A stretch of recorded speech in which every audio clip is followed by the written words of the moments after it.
Pandemi. Jadi dulu itu tuh ada istilah gold, glory, and gospel. Saat itu semuanya tuh harus menguntungkan. Semua harus seagama dan semua tuh harus senegara.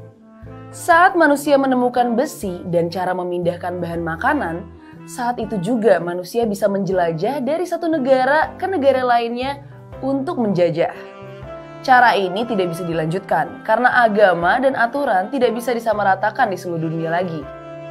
Amerika bukan Inggris, Indonesia bukan Belanda, dan Brazil juga bukan Portugis. Ketika masa ekspansi militer menemui jalan buntu, maka dunia masuk kepada masa modernisme. Mesin kemudian menjadi andalan dan direkayasa sedemikian rupa agar menghasilkan apa yang dibutuhkan manusia. Siapapun itu pemilik mesin, maka dia mampu menaklukkan dunia. Negara yang menguasai mesin memonopoli pasar dan juga bahan baku. Zaman modern ini berpedoman bahwa segalanya harus efektif dan juga efisien. Monopoli pasar dan monopoli bahan baku pun ternyata menemui banyak masalah. Ketimpangan kesejahteraan menjadi tinggi dan dunia tidak senyaman dulu. Eksploitasi alam pun melahirkan krisis iklim yang mengakibatkan bencana di mana-mana. Akhirnya, manusia masuk ke zaman artificial intelligence, di mana komputer menjadi garda depan kehidupan.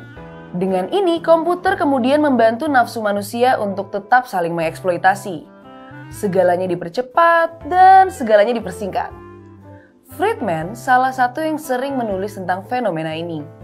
Menurutnya, masalah muncul dari dekatnya jarak dan cepatnya perpindahan barang atau manusia di dunia.